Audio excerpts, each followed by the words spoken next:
السلام علیکم۔ تماشا میرے آگے کی ایک اور ایپیسوڈ کے ساتھ حاضر ہیں۔ کبھی ہسپانوی چاندی دنیا کی معیشت پر راج کرتی تھی، پھر برطانوی پاؤنڈ عالمی تجارت کا مرکز بن گیا اور گزشتہ 50 برس سے ڈالر اس تخت پر بیٹھا ہے۔ سوال یہ ہے کہ کیا وہ نظام جس نے نصف صدی تک دنیا کی معیشت کو قابو میں رکھا اب کمزور پڑ رہا ہے؟ یہ کہانی ہے پیٹرو ڈالر کی۔ 1971 میں ایک ایسا فیصلہ ہوا جس نے عالمی مالیاتی نظام کو ہمیشہ کے لیے بدل کر رکھ دیا۔ اس سال دنیا نکسن شاک سے آگاہ ہوئی۔ امریکی صدر رچرڈ نکسن نے ڈالر کو سونے کے ساتھ منسلک کرنے والا برٹن ووڈ سسٹم ختم کر دیا، جو کہ 1944 میں عالمی مالیاتی نظام کے طور پر متعارف کروایا گیا تھا۔ اس فیصلے کے بعد سوال پیدا ہوا کہ اگر ڈالر اپنے آپ کو اب سونے سے منسلک نہیں کرتا تو دنیا سے کیوں استعمال کرے؟ اس کا جواب 1970 کی دہائی کے وسط میں ملا، جب سعودی عرب نے امریکہ کے ساتھ ایک اہم معاہدہ کیا۔ اس معاہدے کے تحت سعودی عرب اور بعد میں زیادہ تر اوپیک ممالک جو تھے انہوں نے طے کیا کہ عالمی تیل کی تجارت ڈالر میں ہوگی۔ یوں دنیا کے ہر ملک کو تیل خریدنے کے لیے ڈالر درکار ہو گئے۔ یہی وہ لمحہ تھا جب پیٹرو ڈالر نظام وجود میں آیا اور امریکی کرنسی عالمی معیشت کی شہرک بن گئی۔ آنے والی دہائیوں میں امریکہ نے اسی نظام کے ذریعے بے مثال مالیاتی طاقت حاصل کی۔ عالمی تجارت کا ایک بڑا حصہ ڈالر میں ہونے لگا۔ مرکزی بینکس کی ذخائر کا زیادہ تر حصہ بھی ڈالرز میں رکھا جانے لگا۔ عالمی مالیاتی ادارے بھی اسی نظام کے گرد گھومنے لگے۔ آج بھی دنیا کے زیادہ تر زر مبادلہ کے ذخائر ڈالر میں ہی ہیں۔ یہی وجہ ہے کہ واشنگٹن جب معاشی پابندیاں لگاتا ہے تو ان کے اثرات پوری دنیا میں محسوس کیے جاتے ہیں۔ یوں امریکہ اور اس کی کرنسی کی اجارہ داری پورے تمطراق کے ساتھ دنیا پر نظر آتی رہی، لیکن کیا کیجیے کہ یہ دنیا ہے اور دنیا کے رنگ بدلتے رہتے ہیں۔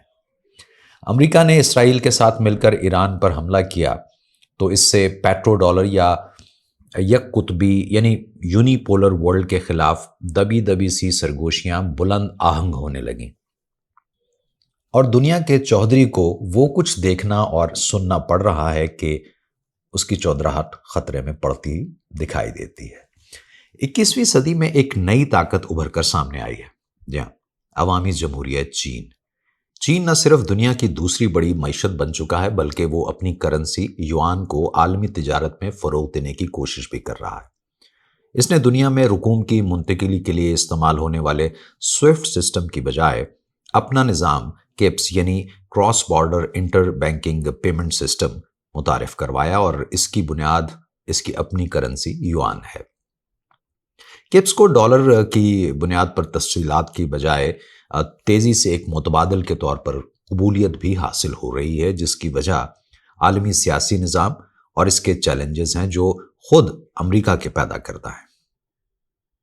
بہرحال چین نے کئی ممالک کے ساتھ کرنسی سویپ معاہدے کیے اور اپنے بین الاقوامی منصوبے بیلٹ اینڈ روڈ انیشیٹو کے ذریعے درجنوں ممالک کے ساتھ مالیاتی روابط بڑھائے اور وہ یہ ماڈل کامیابی سے چلاتا آ رہا ہے۔